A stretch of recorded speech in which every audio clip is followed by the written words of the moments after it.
Hello, my name's Regina, and this is the story of our family. Joey and I had been married for several years. We were fortunate enough to be blessed with 3 beautiful children. They were all girls. They were all 3 years apart. Jade, Holly, and Robin are their names. And right off the bat, Jade was very strong-willed, and so I read everything I could get my hands on. I read The Strong-Willed Child when she was 3. So we were trying to do things that we could do to help reduce the chances of them making choices that would destroy their lives, but I always knew all we could do was reduce the risk.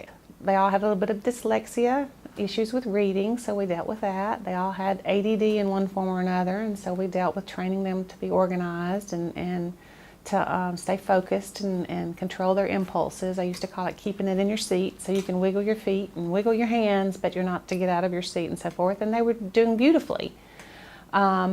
Typical family with kids that break rules and get grounded, or their grades drop and they're grounded, and so on and so forth. But then my middle daughter, Holly, hit middle school, and it was like a creature crawled into her, and she was no longer my Bebop or my Cuddly Bear, which was her nickname. And so I guess that's what led us to Safe Harbor.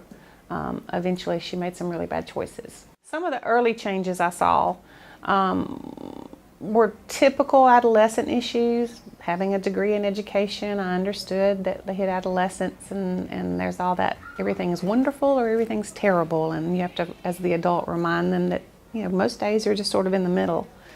But this beautiful little girl who was the middle child, who I tried her whole life to make her feel special and not lost between 2 sisters, would spend hours teaching herself how to do a front walkover or a back walkover, or to perfect the layup that her dad had taught her with the basketball. Just hours and hours and hours when she was in elementary school. She would say, when I get to middle school, I'm going to be on the dance team and the track team and the cross country, and she would just list a plethora of things. But then by the time she got to middle school, she was afraid to do anything if she didn't have a friend with her. She would become very grouchy, very moody. And I would try to talk to her about all that. I could tell that her confidence just went from here to there without anything really happening to her. I read Reviving Ophelia, and that made me understand a lot, that it was just the hormones and the messages they get from the world versus home. A boy was able to manipulate her into being his girlfriend by saying they wouldn't be friends anymore. By now we're in the 9th grade. This has been happening more and more by the time she hit 9th grade. And then in the 10th grade, she was arrested for shoplifting. And that was, I knew then. The Safe Harbor mom that used to work for Safe Harbor and the mom had a conversation that day. I knew that it was more than just shoplifting. There had to be something else. And sure enough, when we picked her up and got out to the car, and I reached for her purse, she reached for the purse, and I dug through it and found pills and all sorts of things. And I knew that it was much more than just her being silly and stealing some fingernail polish. The funny thing is she had the money in her purse. But anyway, we immediately said she was going to go to counseling, because though I am a counselor, I'm mom, and I knew that she needed the wisdom from somewhere else, and I knew that we wanted to go to Safe Harbor. I had seen Safe Harbor work with other families. Though I had heard and actually given the talks, I wanted my husband to hear them, and I wanted Holly to hear them to make sure we were all on the same page. And so we signed up to go to Safe Harbor that summer. We went for 12 weeks. She would still sneak and see the boyfriend, who I mentioned the boyfriend earlier. He ended up being abusive. He manipulated her into dating him, and then he ended up being abusive. And his group of friends were the ones that helped lead her into stealing. I don't blame them. She made the choices to be with them, but friends, peers do influence their choices. So she continued to see him. She got caught. She was caught 3 different times seeing him, and she knew the steps that we would take. First step was she'd already lost her car and her phone. The next step was to lose the door to her bedroom, and the next step was to have the same 5 outfits to wear, a pair of jeans and ugly t-shirts, because My role and her daddy's role is to help her become a responsible, productive citizen. And if she can't follow our rules, she'll end up in prison and they give her something to wear and she doesn't have privacy. So we wanted her to see what that was like. That was March. It took until right at Christmas before it finally sunk in that she needed to start following our rules. But it still took, even after that, until she hit maybe 20 or 21 before she started to believe in herself again. And that was with us constantly insisting that she go to counseling and encouraging her and reminding her about the lessons that she heard at Safe Harbor and so forth. The shoplifting was definitely a very low time. My husband actually went back in the house to pick something up. We were going shopping and he got the phone call from Hoover Police. And when he told me, a kick in the stomach wouldn't have made me feel worse inside. But that, like I said, that's when the Safe Harbor Regina and the Mama Regina started talking. And the funny thing is I had just been praying the week before, God, I know something's going on. Just reveal it. Things done in darkness need to come into the light. And when they do, let me be ready. There was a lot of humiliation on my part. I felt ashamed that I had messed up, that her dad had messed up. Why would our child do something like that? So that was very, very low time, and yet time that we have to do something about it. Our greatest fear was that we would lose her to a life of drugs, and I'd seen it so many times. People that were adults and their entire life was just a mess. Or even worse, that we would lose her to prison or death. That was the biggest fear. Holly's choices and behavior impacted us in many ways. Financially, we paid for counseling for every week for a while, and then twice a month and so forth. It affected our sleep, which affected our mood, which affected our work. It affected my trust level with the other girls. I can remember one day coming in really angry at Holly because by now she's a freshman in college and she's still struggling with the depression and the shame, and she just didn't seem to be getting on track like I hoped she would by this point. And I came in and my youngest daughter asked a simple question, can you take me to buy shoes? And I just, and fortunately I had taught her how to handle that, and she said, Mom, I don't think you're mad at me, I think you're mad at Holly, because she'd heard me be on the phone with Holly. It was like I said, financial, emotional, mental, physical. Sometimes I couldn't eat. I would cry because I was totally out of control. I knew it was God's, but yet I wanted to fix it. And so it was all areas. God really helped us through it. I will say that as a person who worked at Safe Harbor, I saw many families come in that may or may not have attended church or may not have had a relationship with Christ. And then I saw that grow stronger. I would like to say that I had been depending on Him. Joey and I had been depending on Him for years. Like I said, reading everything from The Strong-Willed Child to things in the Bible about parenting. I had actually done the talks at Safe Harbor. I had been to helped in many of the family groups. So I guess that was a little bit of the problem too.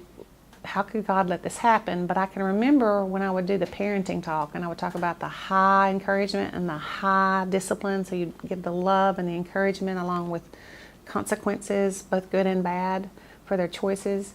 I felt like Joey and I had tried to do that. And yet all we could do was reduce the risk. So I don't know, the prayer before, the week before she shoplifted had kind of prepared me so that the Safe Harbor Regina and the Mama Regina could work together. He led us through Safe Harbor. Holly would listen and write, and she loved her mentor. I I had told them when I would do the talks, if I ever have a child that's making destructive decisions, I will be at Safe Harbor. And they were, they remembered it. The people were wonderful and supportive. It's just one thing has led to another. He just guided us through it, and she's a beautiful young woman now. She's about to graduate from college. She just posted yesterday a beautiful quote about how thankful she is that God had given her us to help her become the woman that she is. So, yeah, he's been there all along. There's just been times when I was just clinging to put one foot in front of the other, and he helped me do that. When you think about warning signs, was there anything that I missed? I don't know that I would say I missed it. I could see her. That's one reason the reviving Ophelia was so important. I could see her changing. I could see that confidence changing. I knew it had to do a lot with the hormone levels that she had, and her confidence was just being shattered.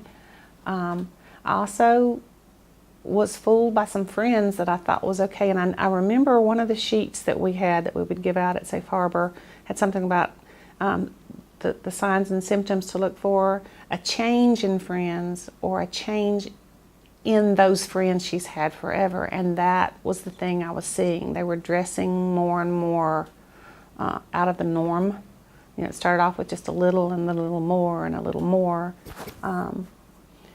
I would make comments, which sometimes I felt like pushed Holly into wanting to dress even more strange. I will tell you, the day that we picked her up after being arrested, I went straight to her closet. I took out all of her, anything that was out of the norm. Shoes, 13 pairs of shoes that she had written on and stuff, and clothes. Put them in a bag, took her immediately to replace those with shoes that I would approve and some clothes that I would approve, so that she would dress more in what society accepted instead of being moving further and further out there. I would like to encourage parents to remember that you own the house or you rent the home. Then the lease is in your name, and so everything in there is your property. We're so worried about their privacy. But knowing that the frontal lobe doesn't mature until a child is 21 to 25, and with some children, some people even older, that's the decision-making part of the brain that helps you make choices of what is good and what is bad. And so we need adults in our lives to help us when we're making poor choices. And so I never had qualms about searching her room. I was always saying, hand me your phone or Facebook, let me check your account. They knew they didn't have privacy because it was my job and their daddy's job to help keep them on a path that would lead them to good things in life and not a destructive path. There's hope in just looking up sometimes and saying, I don't know if you're there, but if you are, help. I hope you're there, which I did many times. And sometimes I felt like I could tell that wall to move and it would move, but ultimately those choices were Holly's choices. And all I could do is insist on and enforce consequences, both good and bad, for appropriate and inappropriate choices. Having people around you to encourage you because you love them so much, and it's hard to see them suffer. But having people to encourage you to set those boundaries and then enforce those boundaries is very important. So that you can know that maybe sometime out there it's going to get better. It is not going to get better overnight. These habits and these thoughts that they've had were going along for months and or years, and you can't go to one meeting or one counseling session and correct it. You have to just hang on to hope that it's going to happen if you do all that you can to help them stay on that narrow path. The journey from the shoplifting to her really beginning to try hard in school and starting to believe in herself it's about 4 years. And there were times when I felt like she was making progress and then like she was sliding back down the hill, 2 steps forward and 3 steps back and then 1 forward and 1 back and then 5 forward. But there was a time we were at church one Sunday and the message was on forgiveness and how we can carry hurts around and it affects the people around us. And it was like God was pounding me in the head that I needed to let it go. I needed to apologize to Holly for carrying resentment around. And so I got up from the service and I took her by the hand and we went into the prayer room, and I just sobbed, and I told her that I was sorry, that I had been holding a grudge because she had put us through this. And she cried and apologized for putting us through it, and I don't know, it was a moment where I let go of some of it so that she could let go of some of the shame, so that then God could heal her heart and help her become stronger. And that was about me, and I've taught the anger and resentment lesson at Safe Harbor before, but it's something that we've got to constantly evaluate, what resentment we have in our hearts and how to let it go and how it's affecting both us and those around us. Both as a person that worked at Safe Harbor and now as a former family that attended Safe Harbor, I know that they need support. The majority of people that come and work the family support groups are volunteers, but you still have to have an office and somebody to update the website and people to go out and share with the community that this program is available and to recruit those volunteers and so on and so forth. Plus there are dreams about curriculum being created that can go across the country for people to use. So you can make donations monthly, you can make a one-time donation, an annual donation. This could help provide a scholarship to a family that has a child in rebellion, money for gas or drug tests. Sometimes the kids have to have drug tests, so you can donate on this website.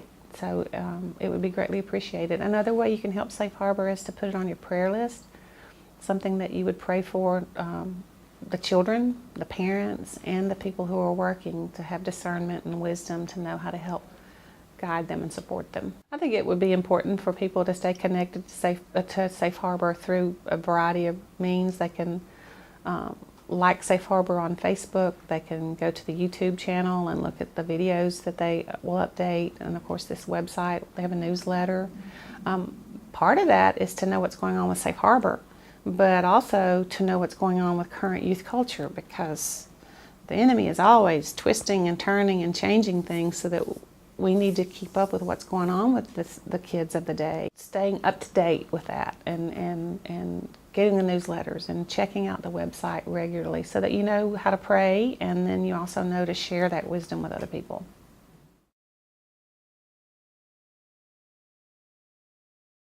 Holly is about to graduate. She makes straight A's in just about every waking moment she's studying. And how do I know that? Because we made her move home with us. She went to college for a couple years and floundered around and did go to some counseling, but still was making choices that we didn't agree with. So the option was to take her car and clothes and leave, and be on her own, or to come home and we would give her a roof over her head. And we actually wrote a contract.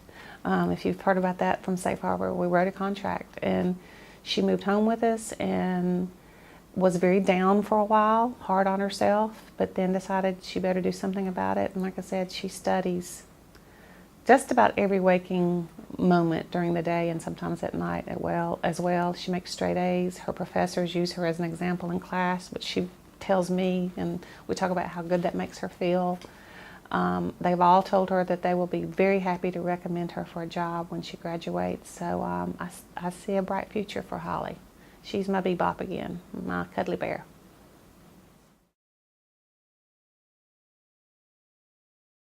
Being a part of Safe Harbor, one of the talks that they used to do and probably still do would be talk about parenting styles. And I had already read this in a lot of research, both in my just trying to figure things out with the at-risk kids I worked with, and then my counseling degree and so forth. But they're basically 4 styles of parenting, and I use my hands because I like visuals. You have love and encouragement here, and then you have discipline and consequences here. And so you can have a parent that's very loving and encouraging and gives and gives and gives and buys and buys and buys, but never enforces discipline, and we all know what that is. That's a spoiled, rotten brat. On the other hand, you can have a parent that is very harsh, maybe sometimes to the point of being abusive or very demanding, and the kid never can do anything right, and you get an angry kid. And then, of course, then you have the parent that isn't involved at all. They don't discipline, they don't love, they don't encourage. They may be in prison or dating their 5th boyfriend or whatever. And those are, we've always known, those are juvenile delinquents. And all 3 of those kinds of kids are the kids that are at most risk of making destructive decisions. The best way a parent can reduce the risk is to have love and encouragement, and those times when you retell stories of something they did when they were a baby and mistakes that you made as a child, and asking them what was the highlight of your day, what was the worst point of your day. And then the discipline, trying to discipline without rage and anger, which I'm not perfect at, but try to erase the anger from your face and say, okay, what did you do inappropriately, what choice did you make, okay, so the consequence will be this. And constantly letting them know there's a consequence, and then reminding them that when they make good choices, that's where the love and the encouragement is. Give them a hug sometimes, give them a high five, just notice that they did something they were supposed to do. So that's the best style of parenting that you can do to help reduce the risk that your child will have a destructive life.